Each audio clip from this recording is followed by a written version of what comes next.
Hello दोस्तों, आप लोग का इस वीडियो में स्वागत है। आज मैं लेकर आ चुका हूँ मोस्ट इंपोर्टेंट क्वेश्चन आप लोग के लिए क्लास 9 का साइंस 1 का कंप्लीट साइंस 1 का मोस्ट इंपोर्टेंट क्वेश्चन। ये अगर करके जा रहे हो सेकंड यूनिट टेस्ट में आप लोग फोड़ के चले, अगर 20 आउट ऑफ 20 ला सकते हो मेरे भाई। अगर 10 नंबर का हो रहा 10 में से 10, अगर 20 नंबर का हो रहा है तो 20 में से 20 लाओगे। जो क्वेश्चन बोलूंगा बस उस क्वेश्चन को अच्छी तरीके से कर लेना। ये मेरे भाई आप लोग का 2026 का पहला वीडियो होने वाला है क्लास 9 के लिए। याद रखना, फटाफट इस वीडियो को लाइक कर देना, जितना उस वीडियो को शेयर कर देना और चैनल फर्स्ट टाइम चैनल को फटाफट सब्सक्राइब कर लेना। अब यहाँ पर आप लोग को आ रहा है 11 और 12, 11 और 12 आ रहा। और किसी को और कोई चैप्टर आता रहेगा वो कमेंट कर देना, उसके बेस पे मैं बना दूंगा मेरे भाई। 11 और 12 आ रहा। फटाफट 11वें लेसन पे चलता हूँ, वहां से एक एक चीज बताऊंगा मेरे। फटाफट उस वीडियो को देख लेना, जो भी ग्रामर का अगर टेंस जिसको नहीं आता। बट यहाँ पर मैं साइंस 1 के लिए बता रहा हूँ, एक एक चीज जो बताऊंगा वही करना है। उसके अलावा 1% कोई भी क्वेश्चन को छूना भी नहीं है, क्योंकि यही सब क्वेश्चन आपके एग्जाम में आने के फुल चांसेस है मेरे भाई। फुल चांसेस क्या, most repeated, most PYQ, most evergreen topics हैं। 11 12 आएगा। 11वें पे हम लोग चलते हैं, 11वां लेसन पहले आ जाता है, फिर उसके बाद आप लोग को बताता हूँ। 10 हो गया, हाँ हम लोग 11वें पे आ गए। ये जो चैप्टर है ना मेरे भाई, इतना इजी चैप्टर है क्या बोलो, बहुत इजी है। Reflection of light. तो इसमें से सबसे पहले आप लोगों से एक क्वेश्चन पूछा जाएगा, व्हाट इज दिस लाइट। तो light is the actually electromagnetic radiation. याद रखना, ये क्वेश्चन बहुत इंपॉर्टेंस है आपके एग्जाम के लिए।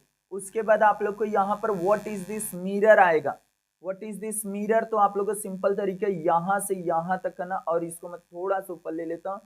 क्या होता है बस इतना, a surface which reflect light and create clear image, it is called a mirror. और ये पहला पॉइंट हो गया। दूसरे पॉइंट में लिखोगे a mirror is a reflecting surface. बहुत इजी चैप्टर है, बहुत इजीली आप लोग कर सकते हो, ये करना है। एंड उसके बाद और नीचे आओगे, टाइप्स ऑफ द मिरर पूछा जाएगा। तो plane mirror, spherical mirror, plane mirror और स्पेरिकल मिरर। अब उसके बाद और एक चीज बताना है आप लोग को यहाँ पर कि plane mirror, how to made up plane mirror. तो बता सकते हो मेरे भाई, यहाँ पे देखो दिया गया, a mirror made by coating the back surface. क्या किया जाता है, कोई भी मिरर रहता है उसके बैक सरफेस में क्या किया जाता है, कोटिंग किया जाता है। Smooth glass piece and the thin reflecting film aluminium और सिल्वर का कोटिंग किया जाता है। और प्रोटेक्ट करने के लिए रिफ्लेक्टिंग फिल्म एल्युमिनियम में का अपक्यू, अपक्यू मतलब जो उसके इस साइड से उस साइड ना झलके।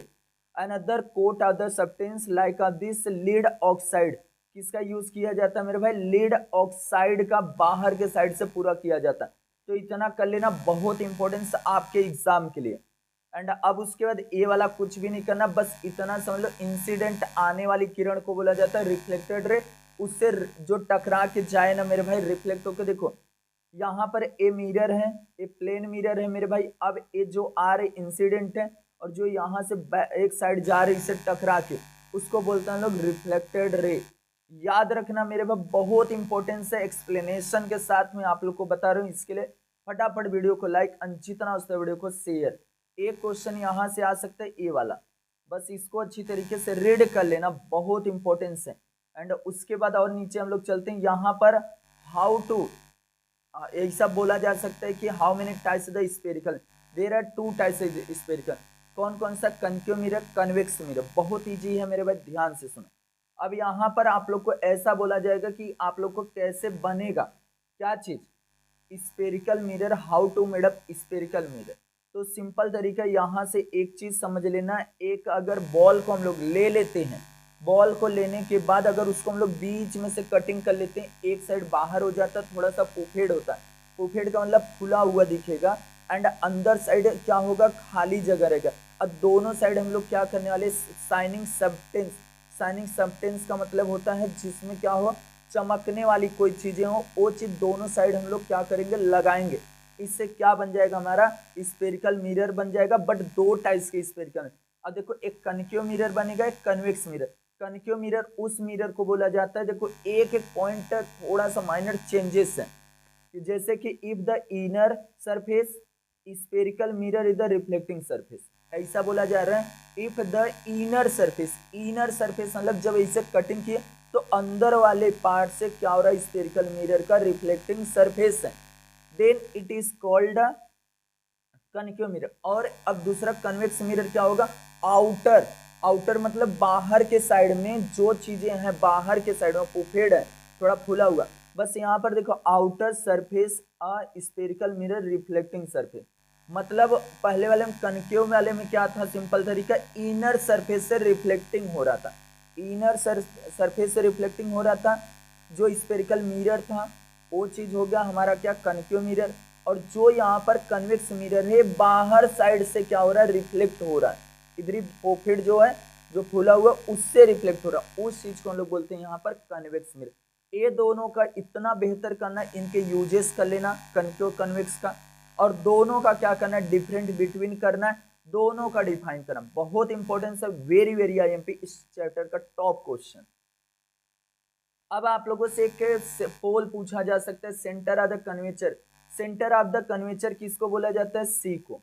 सेंटर मतलब कोई भी एक सर्कल रहेगा, उस सर्कल को देखो यहाँ पर मैं आप लोग को समझा दूं मेरे भाई, यहाँ पर एक ए मिरर है, कौन सा मिरर है, अंदर साइड में कनकेव, इनर साइड में कौन होता है, कनकेव मिरर होता है, कनकेव। ए यहाँ पर कनकेव, यहाँ पे सेंटर पॉइंट है, सेंटर ऑफ द कन्वेचर है, एक फोकल, यहाँ पर पोल्स है, यहाँ पर दिया गया यम जो मैग्निफिकेशन वाला चीज होता है, एंड यहाँ पर यब से फोकल लेंथ है, और ए जो यहाँ से यहाँ तक गए ना, उसको रेडियस ऑफ द कन्वेचर बोला जाता है। याद रखना, बहुत इंपॉर्टेंस है, सबके बारे में बस एक बार रीड करके रख लेना। अब उसके बाद और नीचे हम लोग चलते हैं, देखो यहाँ पर वही चीज है, एंड ये रूल बहुत बेहतर याद करना है, फर्स्ट सेकंड थर्ड, ये तीनों रूल को अच्छी तरीके से डायग्राम के साथ कर लेना। 100% बोल रहा हूँ, इजिली आप लोग को अगर 20 नंबर का हो रहा है तो 20 में से 20 लाओगे मेरे भाई, 10 नंबर का हो तो 10 में से 10 लाओगे, जो क्वेश्चन मैं आप लोग को बता रहा हूँ। इस पेजेस से कुछ भी नहीं करना है, हाँ, और आगे आना है, हाँ, इसको थोड़ा सा आप लोग को एक बार रीड कर लेना। क्या करना है, रीड। देखो इरेक्ट मतलब सीधा होता, वर्चुअल मतलब आभासी होता, वर्चुअल का मतलब आभासी, इरेक्ट मतलब क्या होता है, सीधा, इन्वर्टेड मतलब उल्टा, बस इतना समझ के रख लेना बस। और आगे हम लोग चलते हैं, इधर से क्या चीज करना है, इधर से कुछ भी नहीं करना है मेरे भाई। हाँ, use are the concave mirror, concave कौन सा था, इनर वाला, और कन्वेक्स कौन था, आउटर वाला। बस कहाँ यूज होता है, कितना पॉइंट, 3-3 पॉइंट कर लो मेरे भाई, 3-3 या 4-4 पॉइंट कर ही लेना। और उसके बाद ये सिर्फ एक बार पढ़ लेना, रीड कर लेना, बहुत इंपॉर्टेंट है, पहला दूसरा तीसरा चौथा पॉइंट। एंड यहाँ पर से एक फार्मूला याद कर लेना, कौन सा, यहाँ पर मिरर का फार्मूला, एंड उसके बाद और मैग्निफिकेशन का फार्मूला। उसके बाद हाँ, इसमें से देखो मैं 3 क्वेश्चन बोलूंगा, टॉप 3 क्वेश्चन। पहला क्वेश्चन है डिफरेंट बिटवीन, एंड उसके बाद और हम लोग आगे चलते हैं, यहाँ पर एक क्वेश्चन मैं बोल रहा हूँ, ए और ए, बस इतना क्वेश्चन कर लिए, ए आपका हो गया। एंड उसके बाद एक आप लोग को यहाँ पर देखो ए वाला है, ए करो, ए बस हो गया, चैप्टर का कुछ भी नहीं करना, खत्म। स्टडी ऑफ द साउंड वाले में से क्या चीज करना, देखो एक चीज ध्यान से सुना, लॉन्गिट्यूडनल ट्रांसवर्सल वेव कभी नहीं पूछा गया, न पूछा जाएगा, अगर आपकी इच्छा है तो कर सकते हो। वेलोसिटी ऑफ द साउंड, इसमें से आप लोग को ये वाला फार्मूला अच्छी तरीके से याद कर लेना, बहुत ज्यादा इंपॉर्टेंस है आपके एग्जाम के लिए, याद रखना, करके ही रखना। और उसके बाद और हम लोग चलते हैं आगे, यहाँ वेवलेंथ का है, ये सब है, तो कर सकते हो सिर्फ फार्मूला। एंड उसके बाद और आगे हम लोग चलते हैं, हाँ, यहाँ पर तीनों ये चीज करना है, टेम्परेचर का, डेंसिटी का, मोलिकुलर वेट का, बहुत ईजी है मेरे, बहुत ईजी, बहुत ईजी, बहुत ईजी है। बस ए याद हो गया ना, वी से क्या होता है, velocity of the sound, directly proportional. और रूट में क्या है मेरे भाई, यहाँ पर देखो दिया भी गया मेरे भाई, रूट में क्या है, square root of this is the temperature, बस यही, इसको तीनों अच्छी तरीके से पढ़ लेना। हाँ, Audible sound, infrasound, ultrasound. Audible sound वो साउंड होता है जो इंसान की कैपेसिटी है कि सुनने की, 20 हर्ट्ज से लेकर 20,000 हर्ट्ज के बीच में क्या कर सकता है, इंसान सुन सकता है, ना 20 से कम ना 20,000 से ज्यादा। देखो यहाँ पर मैं टिक मार्क कर देता हूँ, ये बहुत इंपॉर्टेंस है मेरे भाई, देखो यहीं से यहाँ से कर सकते हो, the limit hearing of the human ear 20 hertz to 20,000 hertz there. और हर्ट्ज क्या है, यहाँ पर साउंड की क्या है, यूनिट है मेरे भाई, this is the human year can that here sound is the frequency, this ranges this sound is called the Audible sound. और यहाँ पर और नीचे हम लोग चलते हैं, यहाँ पर एक इंफ्रासाउंड है। इंफ्रासाउंड क्या होता है, देखो यहाँ पर दिया गया है इंफ्रासाउंड, जो हमारे देखो सिंपल तरीका इतना समझो कि 20 हर्ट्ज से यहाँ से our ear can not hear sound frequency lower than 20 hertz and higher than 20,000 hertz, ये हो गया। बट यहाँ से याद करना है sound with this frequency smaller than 20 hertz is called infrasound. जो साउंड 20 हर्ट्ज से कम हो उस साउंड को हम लोग बोलते हैं यहाँ पर इंफ्रासाउंड। याद रखना, आपके एग्जाम में पूछा जाएगा। और उसके बाद यहाँ पर ये जो साउंड होता है उसको प्रोड्यूस पेंडुलम करते हैं। याद रखना, साउंड ये पेंडुलम करते हैं। उसके बाद ये जो अर्थ क्रस्ट होता है, वाइब्रेशन होता है, इसी कारण होता है अर्थक्वेक, इसी के कारण आता है। अब आता है आप लोग को अल्ट्रासोनिक साउंड। अल्ट्रासाउंड जो sound wave with the frequency greater than 20 hertz kilo hertz are called ultrasonic sound. इस तरीके से कर सकते हो। ये वाला बहुत इंपॉर्टेंस है, याद रखना, इसको पढ़ के ही जाना एग्जाम के लिए। अब आ जाता है यहाँ से 4 पॉइंट करना है इसको। कितना पॉइंट? 4 पॉइंट करके रख लेना, बहुत इंपॉर्टेंस है आपके एग्जाम के लिए। यहाँ पर आप लोग को क्या करना है, इसमें आना है, गुड बैड थोड़ा सा पढ़ लेना, फ्लैट पे एकदम प्लेन पे, और हार्ड रहेगा तो उससे रिफ्लेक्ट होगा लाइट वो साउंड। बट अगर जो ऐसा कारपेट सर्ट है, इस तरीके से पर्दा रहे या सा लकड़ी रहे, उस पे से साउंड क्या होता है, ऑब्जर्व होता है, bad reflected off the sound. What is this echo? Echo क्या है? अब यहाँ पर रिपीटेशन जो होता है, ओरिजिनल साउंड कुछ समय के बाद हमको सुनाई देता है, उसी चीज को हम लोग बोलते हैं यहाँ पर क्या चीज? इको, प्रतिध्वनि। और ये वाला पूरा कंडीशन, टर्म्स एंड कंडीशन पढ़ के रख लेना, इसी पे आप लोग को एक क्वेश्चन है। और यहाँ से रिवाइब्रेशन, रिवर्ब्रेशन बोल सकते हो, रिवाइब्रेशन तो नहीं बोलोगे, रिवर्ब्रेशन बोलोगे। याद रखना, ये कर लेना। एंड उसके नीचे हाँ, जो सबसे मेरा फेवरेट रहता है, 1 नंबर में क्वेश्चन आता ही, इसका नेमिंक्लेचर देख लेना। साउंड का full form sound navigation of ranging. And सबसे नीचे चले आओ, सोनार का यूजेस। आज तक जब से मैं वो कर रहा हूँ तब से इंपॉर्टेंट क्वेश्चन दे रहा हूँ, तब से क्वेश्चन देता हूँ, हर बार पूछ लेता है सोनार के यूजेस। याद रखना, सोनोग्राफी कुछ भी नहीं आएगा।